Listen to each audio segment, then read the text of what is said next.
Shalom Sobat Fit, kembali lagi bersama dengan saya dalam program Fit Podcast, yaitu ngosan, ngobrol-ngobrol santai, jangan bosan.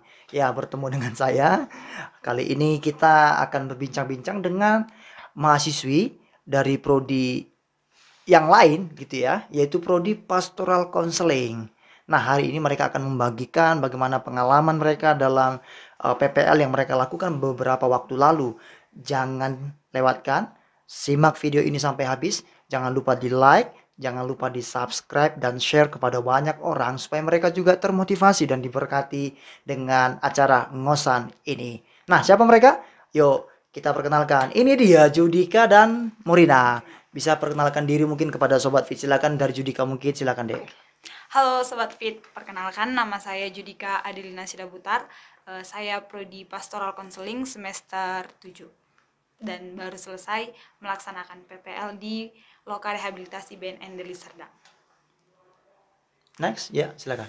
Halo Sobat Fit, perkenalkan saya Morina Silitonga, saya mahasiswi Prodi Pastoral Counseling semester 7 dan saya juga baru selesai PPL dari Lokal Rehabilitasi BNN Deli Serdang. Oke, Judika dan Morina gitu ya.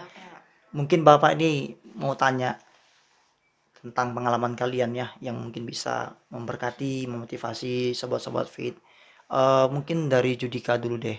Judika, selama kamu PPL berapa lama Judika? Hampir kurang lebih 3 bulan. Hampir 3 bulan, berarti nggak genap 3 bulan ya? Ya, kayaknya kurang seminggu untuk 1 bulan Pak. Bukan karena kamu melarikan diri ya? Bukan Pak, tapi Bukan, memang ya? tanggalnya Memang sih. sudah habis ya? Iya Pak. Kira-kira kamu ada niat untuk menambah nggak? Kalau menambah Enggak ya? menambah pengalaman pengen Pak, tapi kalau menambah waktu PPL Enggak ya. Jadi apa yang menarik yang kamu dapatkan selama kamu PPL BNN itu kepanjangan dari Badan Narkotika Nasional. Jangan dipikir Sobat Fit mungkin itu sejenis snack ya, bukan ya. Itu Badan Narkotika Nasional di Deli Serdang, Sumatera Utara. Apa yang menarik Judika yang kamu dapatkan di sana Judika? Bisa di-share Judika? Oke. Selama di Loka Rehabilitasi itu Pak, menarik sekali Pak. Kami yang dari prodi pastoral itu benar-benar terpakai, baik dari teologinya dan juga konselingnya Pak. Kenapa kami bilang terpakai? Yang pertama, kami di sana mendapatkan kesempatan untuk memberitakan Injil, menjangkau jiwa-jiwa yang sebelumnya pada saat itu mereka bilang mereka nggak kenal Tuhan, mereka nggak percaya Tuhan, dan mereka nggak pernah beribadah, nggak pernah berdoa gitu Pak. Tapi ketika kami datang ke sana, kami melakukan pelayanan itu setiap hari. Jadi di sana itu setiap hari kami melaksanakan ibadah di ruang Bintal. Dalam 1 kali 1 hari kami sharing firman Tuhan, dan di situ kami juga terbebani dengan apa yang mereka rasakan. Bukan hanya kayak sekedar ini tugas kami gitu loh. Tapi gimana kami yang memberitakan Injil itu jangan hanya sekedar kami beritakan aja, tapi kayak mereka benar-benar terima itu.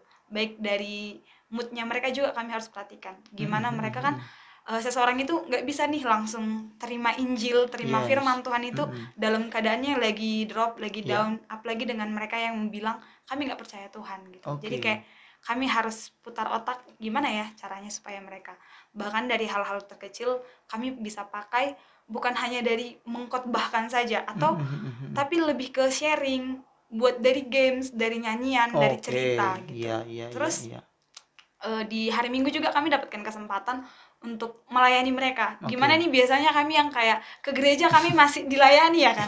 Tapi pada saat kami ke situ kami harus melayani mereka full gitu. Terkadang kayak agak susah ya kan, tapi belajar dari sana, dan karena memang juga udah dibimbing dari kampus, dibina juga dari kampus, jadi kayak benar-benar bisa. Terus di bagian konselingnya juga kami mendapatkan kesempatan untuk terjun langsung konseling sama mereka. Praktik konseling langsung ya? Iya Pak. Oke, mantap ya. Kayaknya kamu senang banget di sana ya? Sangat Pak. Sangat senang. Sampai-sampai pulang ke Yakan Tarutung kalian mengadakan sosialisasi karena asrama ya? Yes, Pak. Iya, 1 harian berapa jam kalian mengadakan sosialisasi kepada asrama di Yakan Tarutung? Dari jam 3 sampai ke jam 6. 7 jam 7 hampir sampai. Iya. Oke.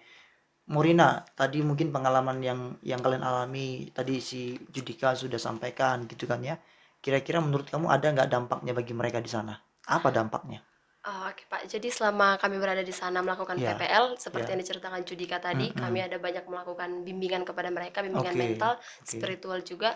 Ya kami melihat dampaknya bagi mereka di sana di hari terakhir ketika kami mau melakukan perpisahan dengan mereka dipanggil residen Pak. Oke. Kami mengadakan ibadah di aula Residen itu pengurusnya maksudnya? Bukan Pak, klien di sana. Oh, I see. Residen ya? Iya, residen panggilan Iya, mereka iya, Pak. iya. Terus, Kami melakukan ibadah di aula dan tidak sepenuhnya kami yang mengendalikan itu Pak, tapi mereka sudah bisa mengambil tugas seperti berdoa, waktu membawa. perpisahan. Iya Pak. Oke. Mereka sudah berani tampil berdoa, mereka mau membawa acara dan juga mengangkat lagu-lagu pujian Pak.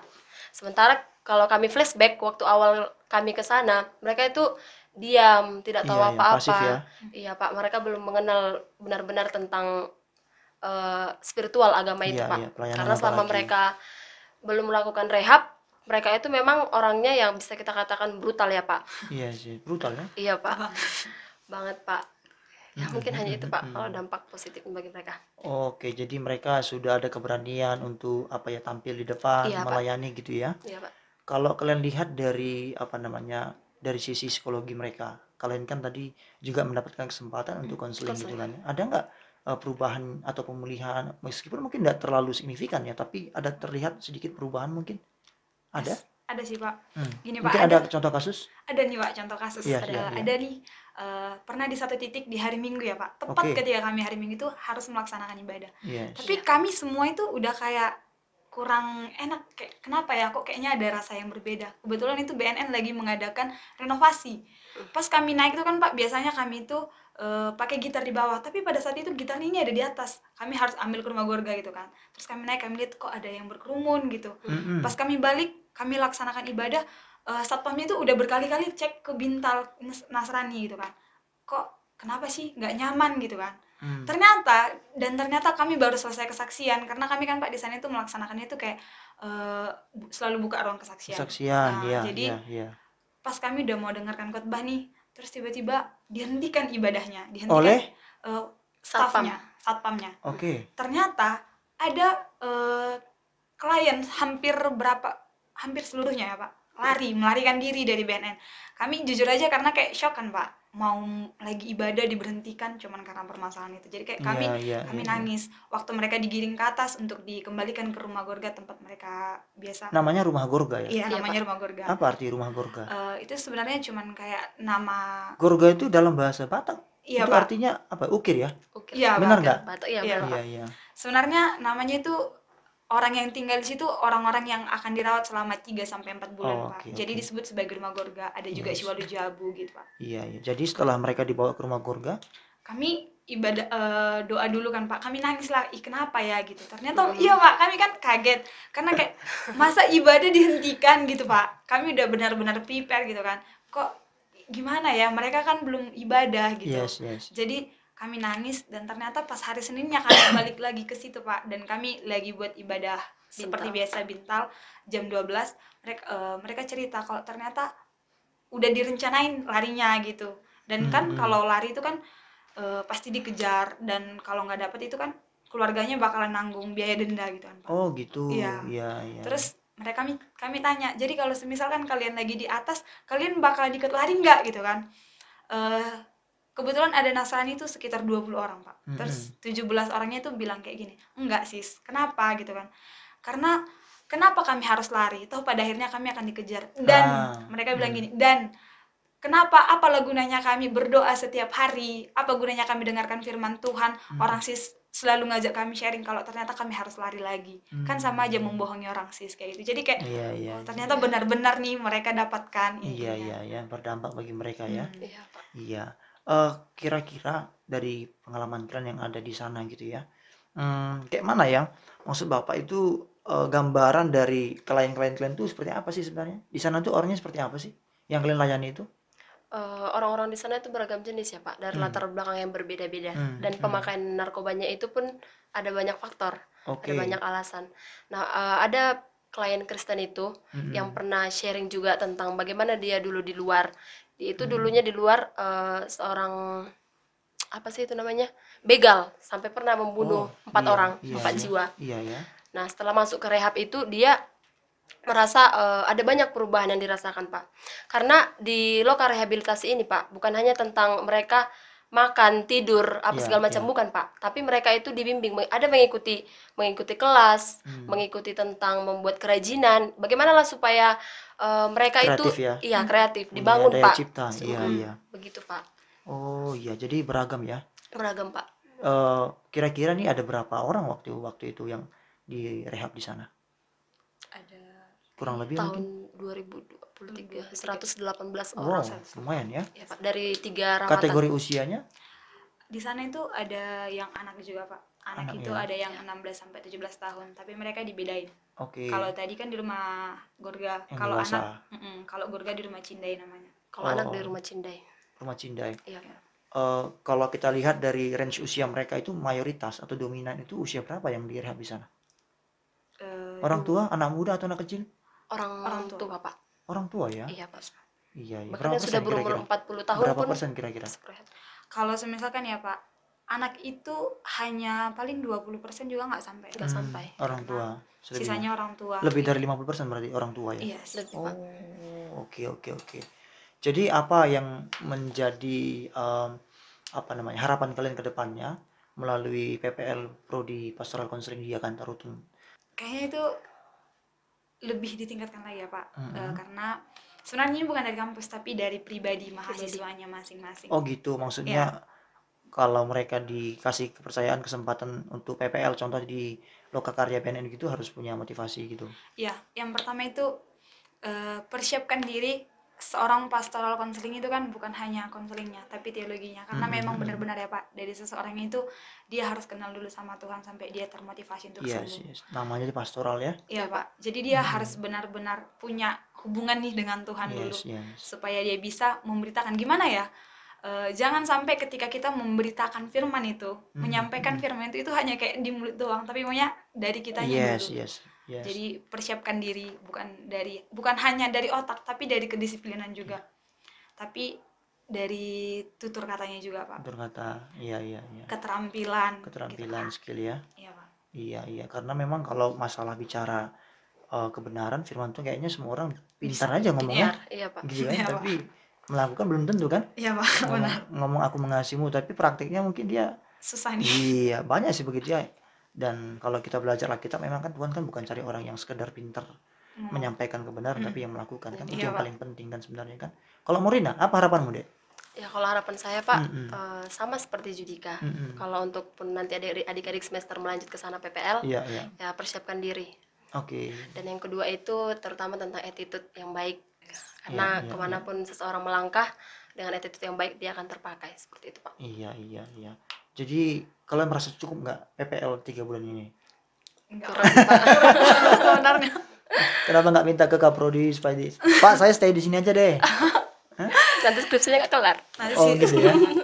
Ada niatan nggak lulusan mau melayani seperti itu? Ada, atau Pak. badan rehabilitasi? Ada ya? Iya, Pak. Karena memang kayak ngelihat mereka itu, Pak, kayak pengen balik lagi ke sini. Iya, ada beban gitu ya. Rindu sama mereka. Namanya juga panggilan dari Tuhan ya. Seberat apapun kita pasti sukacita melakukannya kan ya. Iya, Pak. Iya, jadi menurut kalian nih, kalian di Prodi Pastoral Counseling semester 7 ya? Iya, Pak. Sampai sekarang ini bagaimana kalian, maksud Bapak, apakah confirm tetap ya aku memang panggilanku di sebagai seorang konselor pastoral, atau ada kebingungan masih? Sejauh ini enggak sih, Pak. Sejauh ini ya. Kalau nanti maju lagi ada kemungkinan? Kayaknya belum nonton itu kan ya, Pak. Karena kan, Pak, awal masuk ke prodi pastoral itu kayak masih banyak ragunya. Karena kan pastoral konseling itu kan nanti nih kemana? Kemana sih jalurnya gitu. Ini kok belajar psikologi, belajar teologi gitu kan. Tapi makin dijalani nanti ke sini. Meskipun terkadang orang ngomong itu cuma untuk menghibur kita gitu kan, Pak. Tapi ternyata memang benar semakin dijalani. Kalian alami sendiri ya? Iya, udah alami sendiri. Oh, ini benar nih, dan ini bukan cuman kayak mana ya, Pak? Apalagi di zaman AI gitu kan, Pak, sekarang. Guru aja dia bisa digantiin kan. Tapi kalau konselor tuh nggak bisa digantiin. Pemberita Injil itu nggak bisa digantiin gitu, Pak. Iya. Oke, jadi kalian apa ya? Maksudnya sudah dapat ya? Pitch-nya ya? Iya, Pak. Yes, aku di pastoral counseling gitu kan ya? Iya, Pak. Coba sebagai penutup dari bincang-bincang kita, mungkin banyak yang ingin kalian sampaikan, tapi karena waktu kita memang terbatas gitu kan ya. Coba sampaikan deh kepada Sobat Fit, mungkin adik-adik yang sedang kuliah pastoral counseling, atau yang mungkin ada minat tapi belum berani begitu. Coba silakan dari Judika dulu deh, silakan sampaikan. Halo buat Sobat Fit, buat adik-adik yang mungkin hari ini sedang menjalani perkuliahan di Prodi Pastoral Counseling, atau buat adik-adik yang calon tapi masih belum berani, jangan takut kalau kamu udah lihat profilnya gitu kan, jangan takut, mungkin masih asing nih di telinga adik-adik gitu kan, tapi dijalanin aja. Kalau udah benar-benar ada niat ke sana, nggak usah ragu. Kami dulu juga berawal dari keraguan gitu kan, tapi makin sekarang tuh makin pasti, dan kayak benar-benar ketika kamu mengambil itu, kalau kamu udah berserah sama Tuhan, pasti ada jalannya kok. Mungkin itu aja, Pak. Iya, Morina, silakan deh. Halo sahabat Fit, buat adik-adik yang sedang menjalani proses perkuliahan pastoral counseling dan yang akan menjadi calon mahasiswa pastoral counseling, ayo jangan takut, langkahkan dirimu untuk ke pastoral counseling ini. Karena kami yang sudah menjalani, yang sudah punya pengalaman tentang pastoral counseling, kami sudah melihat dunia pengalaman pekerjaan, dan kami sudah yakin, tekadkan diri bahwa jurusan pastoral counseling itu punya mimpi dan punya harapan peluang pekerjaan di luar sana. Mungkin sekian, Pak. Yang pasti kalau kita setia dalam perkara kecil, Tuhan pasti memberikan tanggung jawab dalam perkara besar. Setuju nggak? Setuju, Pak. Amin. Iya, jadi kalaupun adik-adik yang sudah ada di Prodi Pastoral Counseling, ingat, itu atas izin Tuhan, dan Tuhan punya rencana yang indah bagi saudara. Dan mungkin saudara yang tertarik ingin menjadi seorang konselor, melayani di dalam bidang kerohanian, penggembalaan, Prodi yang cocok untuk Anda adalah Prodi Pastoral Counseling, tentunya di IAKN Tarutu. Kami tunggu kalau saudara nanti masuk di Prodi Pastoral Counseling, saudara punya kesempatan duduk di kursi panas ini. Gitu kan ya. Oke, sampai jumpa Sobat Fit. Terima kasih Judika dan Morina, Tuhan berkati semua. Jangan kapok lagi ya. Kapan-kapan saya undang untuk bisa ngobrol di ruangan sempit ini. Oke, Pak. Tuhan berkati semua.